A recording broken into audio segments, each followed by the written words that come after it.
Soeharto tuh pencuri, bukan presiden. Presiden nggak sah, dia tuh mencuri dari Soekarno, itu kudeta. Nggak betul itu. TNI jangan cerewet-cerewet. Saya masukin nanti satu kapal semuanya saya tenggelamin di tengah laut, mau apa?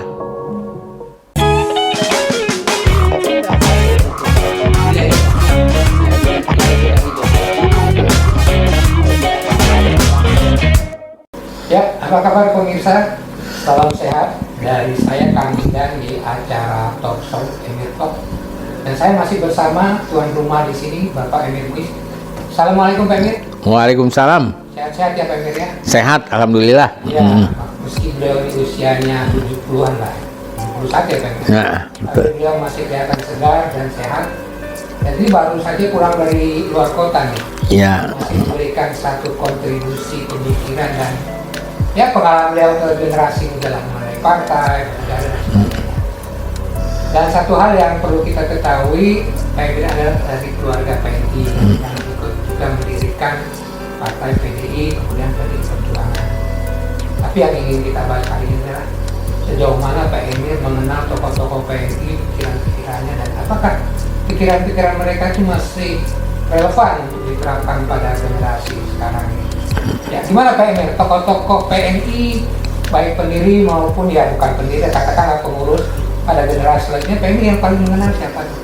Kalau pendiri-pendiri yang saya kenal, yang paling saya kenal tuh Pak Ishak Cokro Adi Suryo. Selain Bung Karno.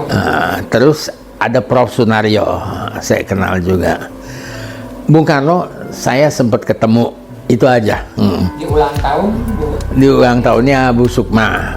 Dan terakhir, ya dipegang-pegang aja kepala saya. Dan Pak Emir udah kagum juga pada Bung Karno tadi. Iyalah, anak kecil namanya, waktu itu saya baru kelas berapa SD gitu. Oh, masih SD ya. Dan terakhir saya ketemu beliau waktu beliau udah jadi jenazah di Wisma Yaso. Saya bisa dari dekat sekali waktu itu, karena saya ikut menjadi orang dari rombongannya DPP PNI. Kita bisa datang dan saya lihat langsung di situ. Ya, pengalaman saya dengan Bung Karno ya hanya lagi pesta ulang tahun ya ketemu anak-anak banyak. Ya, saya salah satu yang sempat dipegang kepalanya, ya itu yang saya ingat. Kemudian terakhir ya waktu beliau almarhum meninggal, saya lihat dari dekat itu. Kalau dengan Pak Sunario, saya juga kenal. Kerap kali saya juga suka jemput, nyopirin dia. Tapi yang berkesan dari Pak Nario tuh, beliau kan bekas duta besar kita di London, kalau di Inggris kalau saya nggak salah.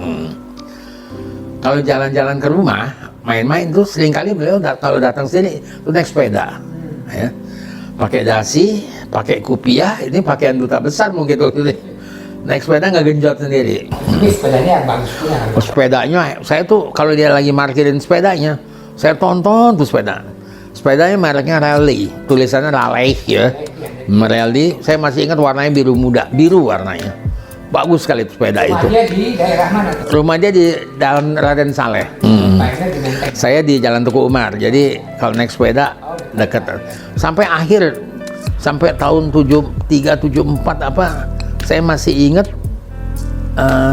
masih sering ketemu di Jalan Saleh, suka jemput atau apa. Kalau jalan sering kali berjalan bersama-sama sama almarhum ayah saya. Ya itu, kalau Pak Sartono, saya ketemu cuma 2 kali. Ya hampir kayak seperti pertemuan saya dengan Bung Karno juga ya. Pertama saya ketemu waktu itu Idul Fitri. Saya diajak ayah saya, anak kecil yang belum sekolah mungkin waktu itu, saya salaman sama dia, udah selesai. Udah gitu sekali lagi saya ketemu waktu udah almarhum. Jadi salaman sekali, ketemu udah almarhum. Saya ke rumahnya, saya ingat malam-malam saya, kalau saya nggak salah rumahnya, di depan rumah itu ada bundaran, kalau nggak salah di Jalan Haji Agus Salim atau di mana gitu. Saya nggak bisa confirm di mana waktu rumahnya ya. Tapi ya saya waktu itu sama ayah saya ikut nganterin. Tapi saya nggak masuk sampai ke dalam. Ya. Tokoh lainnya siapa Pak? Tokoh lainnya yang bukan pendiri ya, misalnya Pak Ruslan Abdul Ghani, saya sempat kenal ya. Kemudian Pak Abdul Majid, saya juga kenal dengan baik. Ada lagi Pak Hadi Subeno, ya, saya juga kenal. Kemudian tokoh-tokoh ya mesti dikumpul-kumpulin lagi nih diingatan gitu. Salah satu yang agak mudaan tuh Pak Amin Aryoso, itu juga tokoh PNI itu. Itu pemikiran ideologisnya juga kuat. Dan terakhir di DPR saya ketemu bekas teman-teman ayah saya, junior ayah saya, yang kemudian kita ketemu sama-sama di DPR. Lucu juga tuh kalau masih ingat tahun 99. Ketemu Pak Aberson, bekas wakil sekjen PNI, ya. Terus ketemu lagi dengan kalau Pak Tarto Sudiro lebih muda ya, tapi juga PNI juga. Pak Sutarjo Suryo Guritno. Kemudian yang saya juga kenal baik tokoh PNI yaitu Pak Sudiro, mantan wali kota Jakarta Raya dulu, dan wali kota Jakarta Raya yang pertama Pak Suwiryo. Sempat ketemu ya? Masih terlalu kecil, saya sempat karena tetangga ya. Itu kan Pak Suwiryo, Pak Sudiro, ayah saya tuh satu jalan dari Jalan Teguh Umar. Tapi dengan keluarga mereka sampai hari ini tetap ada hubungan, masih. Cuma kelihatannya hanya Pak Sudiro aja, putranya Mas Tarto yang sempat ikut di politik. Yang lain-lain sampai sekarang nggak ada. Kalau keluarga Pak Suwiryo juga nggak ada lagi yang di politik. Udah hilang semua. Ya cukup banyak lah saya kenal itu ya, yang senior ya, jadi satu pengalaman lah gitu. Kemudian ada tokoh-tokoh yang saya ketemu di DPR ya Pak Suwarno, ada juga yang paling itu yang bekas dosen tuh dari Semarang, agak lupa saya namanya juga. Banyak yang saya ketemu kemudian ya, tapi mereka yang angkatan tengah-tengah tuh yang sempat saya dengar ideologi Marxisme dari mereka. Jadi di Pak Emir dari tokoh-tokoh itu banyak belajar juga tentunya ya? Ya mendengar dan belajar sendiri. Jadi sebelum kita take, Pak Emir bicara ke saya, ada tuh yang disupirin sama Pak Emir sehingga ngobrol. Itu siapa tuh Pak Emir? Pak Iskak Cokro Haji Sulyo. Wah, saya juga punya satu pengalaman yang sangat unik. Jadi kalau ditanya yang saya kagumin gimana ya, saya cukup kagum dengan Pak Iskak. Kita bilangnya dulu Meister Iskak Cokro Haji Sulyo. Meister itu adalah gelar sarjana hukum tapi dia peroleh dari Belanda. MR itu Meister van der Rechten. Iya. Jadi satu hari ayah saya udah nggak ada waktu itu, ada almarhum. Pak Iskak tuh punya acara undangan ke Universitas 17 Agustus. Dia panggil saya Ricky, bukan Emir. Ricky, bisa tolong antar saya. Ben Shofir nggak kerja katanya, lagi nggak masuk. Itu ngomongin campur bahasa Belanda. Campur bahasa Belanda kalau ngomong sama saya. Oke Om, saya bilang. Saya jemput, saya antarin ke sana. Saya lupa juga tempatnya. Kalau bukan di Tiro, di satu tempat lah di mana gitu. Dulu gedung 17 Agustus di Jalan di Tiro itu, yang sekarang jadi Jakarta Eye Center mungkin ya. Kalau saya. Jadi pidato di situ, beliau sangat ingin bicara. Tapi kok kayaknya nggak dikasih, di rundown-nya nggak ada rundown. Nah terus entah gimana waktu itu saya ingat tuh ada Karni Ilyas tuh, masih belum apa-apa waktu itu. Tapi salah. Itu acaranya acara apa tuh? Ya kalau bukannya ulang tahun Untak apalah, apa wisuda atau apa gitu ya. Dapat dia giliran pidato. Masya Allah pada saat pidato. Dia bilang kita di sini kita ini sekarang tidak bernegara karena negara kita nggak ada pemimpinnya, nggak ada presidennya. Soeharto tuh pencuri bukan presiden nggak sah, dia tuh mencuri dari Soekarno, itu kudeta. Nggak betul itu. Tapi di tahun itu cukup itu sekitar tahun 76-77. Ya saya bisa ngerti kalau panitianya sampai pucat-pucat gimana. Zaman Orde Baru, zaman gila-gilanya. Ada intel juga. Banyak intel. Tapi herannya nggak muncul tuh di berita, mungkin sengaja diberangus. Dan karena waktu itu Pak Iskak juga udah sepuh ya. Cuma kita ini yang nganterin. Anak muda ya. Ketar-ketir juga. Ya ketar-ketir sih enggak, kadang seneng juga sih denger begitu. Wah hebat nih ada ini.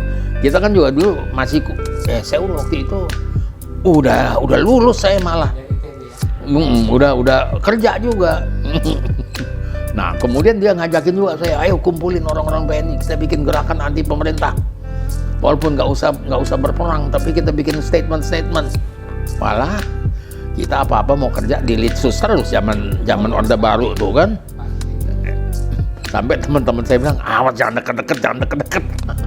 Tapi gimana, itu bagian dari sejarah yang saya nggak boleh tinggalkan. Ya itu pengalaman yang paling unik, dan saya menghargai pendapatnya Pak Iskak Cokradi Suryo atau Meister Iskak Cokradi Suryo.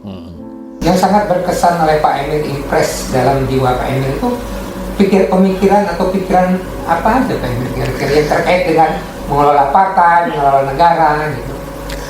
Ya kalau waktu itu dengar kalau Pak Iskak tuh dia idealis dan keras ya. Kalau Pak Emerson pragmatis.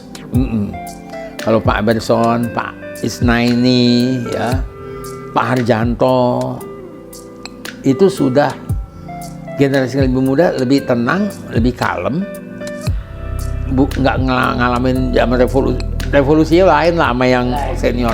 Jadi lebih berhati-hati. Saya nggak bilang lebih pragmatis atau oportunis, enggak. Saya nggak mau bilang. Tapi lebih berhati-hati. Tahu situasi. Waktu itu kan juga dia bilang nggak usah kita ikut-ikut lagi di DPR. Buat apa dijadiin satu jadi PDI? Banyak yang ngomong gitu. Saya nggak mau sebut nama deh.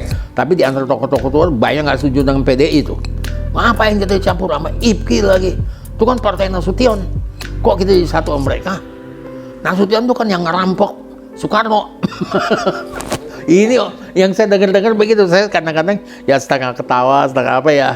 Saya udah bisa berpikir tidak emosional. Oh ya, saya ingat satu lagi, ada tokoh PNI itu Pak Manai Sofyan. Oh, Manai Sofyan bapaknya itu ya? Itu dia wartawan kalau saya nggak salah. Manai Sofyan ini bapak aktor. Enggak. Aktor Soekarno. Bukan. Iya. Bukan, ya Pak Manai Sofyan saya kenal, bapaknya aktor Soekarno. Ada lagi satu yang wartawan, Pak Sabil Rasyad. Itu banyak yang udah lupa dia, tapi Pak Sabil Rasyad rumahnya di Kebayoran kok. Saya ingat suka sana. Terus ada juga Dr. Soeharto, Dr. Bung Karno tuh, ya. Itu tokoh-tokoh tua yang saya sempat tahu, ya. Jadi kalau pengaruh mereka yang keras, yang menganggap Soeharto itu pencuri jabatan, ya, sama yang akhirnya yang muda-muda waktu itu bilang, Pak, kalau kita nggak ikut di PDI, Pak, kita habis loh, Pak. PNI nggak ada bekasnya. Mau maksa apa sama tentara? Mereka pakai tank, pakai apa? Partai kita nggak jadi apa-apa. Saya nggak ingat siapa yang bilang, Pak, misalnya kita semua nggak mau ikut, dia cari boneka apa dari luar? Dia cari boneka dari luar, dia aku aja sebagai orang PNI. Dia yang setuju. Orang yang nggak jelas ideologinya, mungkin juga komprador Amerika, jadi ketua PNI nanti. Lebih baik kita ambil dah. Ya akhirnya tetap ada di PDI dan tetap dominan PNI-nya di PDI. Tapi jalan pikiran itu menurut Pak Emil itu kan suatu tindakan yang kompromistis ya dengan kondisi waktu itu. Menurut Pak Emil benar apa enggak sih waktu itu? Artinya apa memang pilihan-pilihan gak ada pilihan? No choice, Pak. Bayangin, ya gimana sih, Pak? 1,5 juta orang disembelih dengan mudah. Saya pernah dengar cerita dari teman-teman Bapak nih ngomong.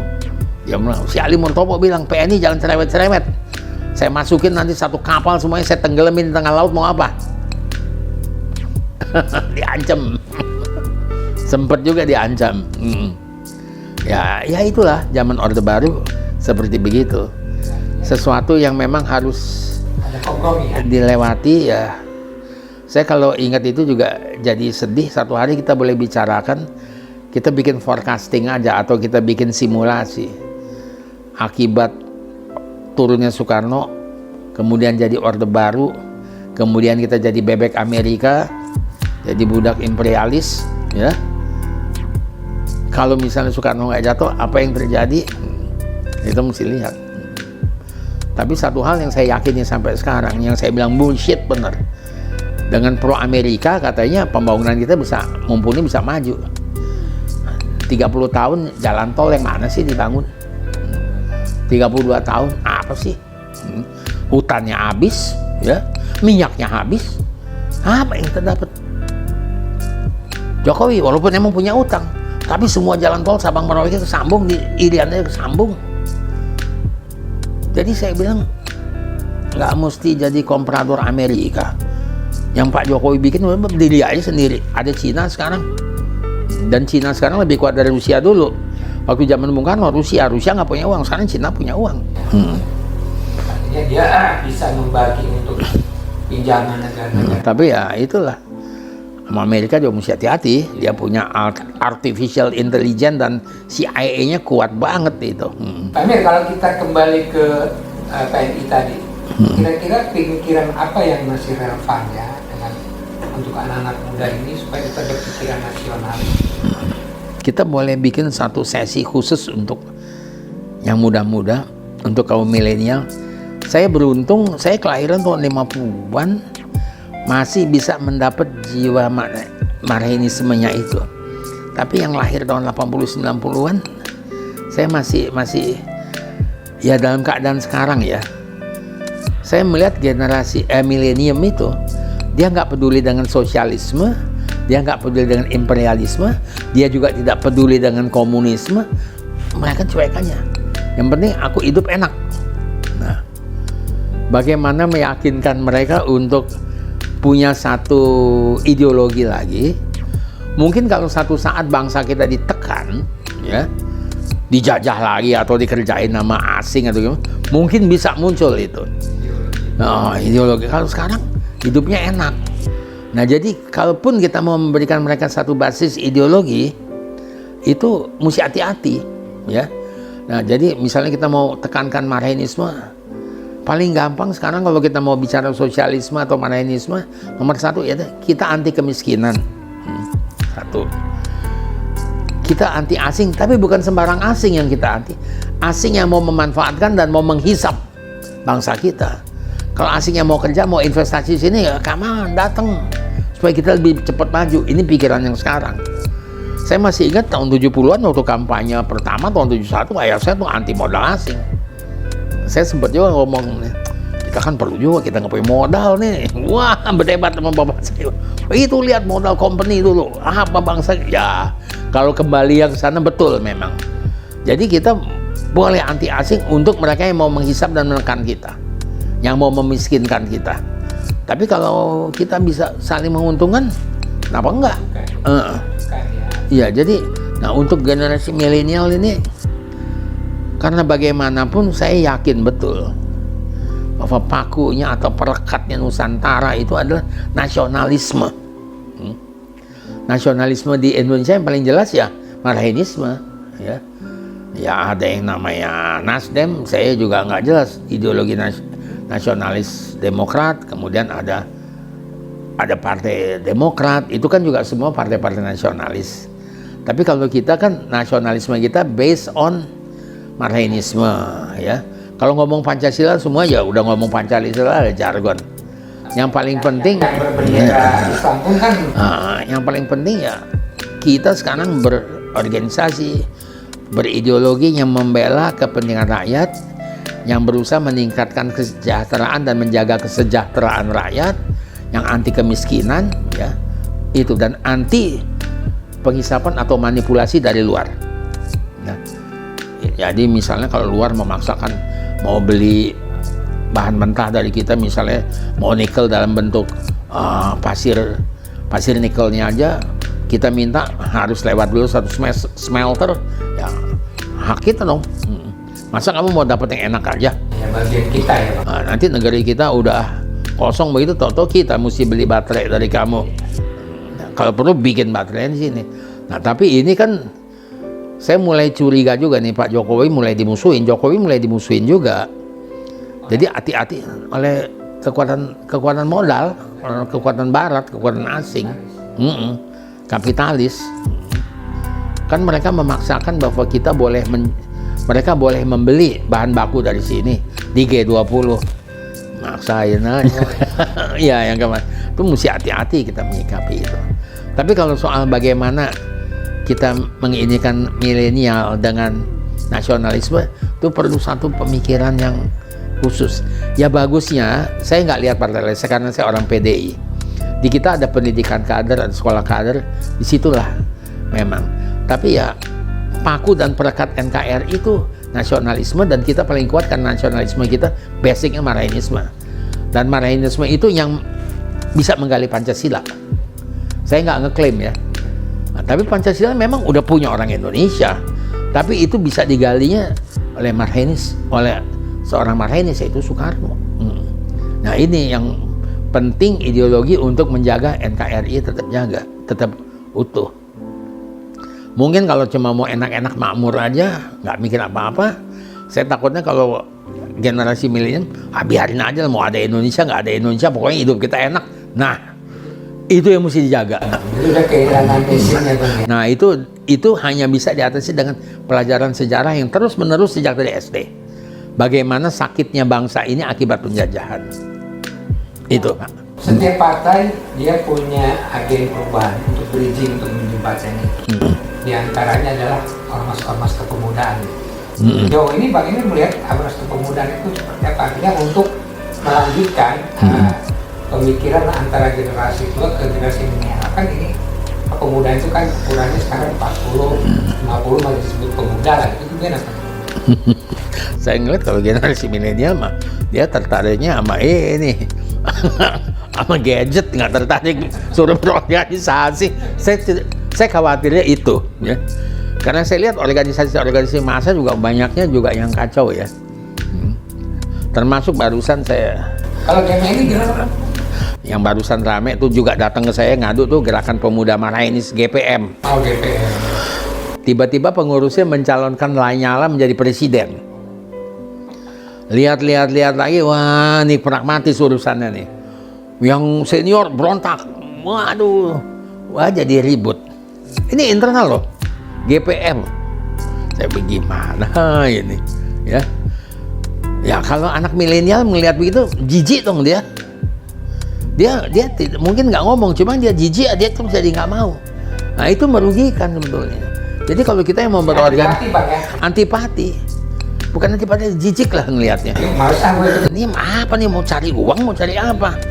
Tiba-tiba nyalonin orang jadi presiden lah, inilah, itulah. Nggak apa-apa, mau menyalonkan siapa aja. Tapi basicnya mesti jelas dulu gitu. Dia di posisi di mana gitu kan, di mana gitu. Iya. Ini menarik Bang Emir, mungkin ada sesuatu yang ingin disampaikan lagi Pak Emir atau memang? Ya saya kira nanti satu hari kita mesti ngomong bagaimana memberikan pengertian ideologi kepada generasi milenial. Dan itu rasanya nggak bisa saya sendiri tuh. Kita mesti ngomong sama psikolog, kita mesti ngomong sama pedagog. Kebetulan saya juga seorang guru ya, 30 tahun ya jadi guru ya. Bagaimana kita memberikan keyakinan pada mereka yang muda-muda ini. Sebab mereka ngedengerin kita ngoceh juga males, mereka bisa lihat pakai gadget aja udah dapat semuanya. Tapi kalau ini keterusan, kalau dibiarkan jadi melemah bangsa ini.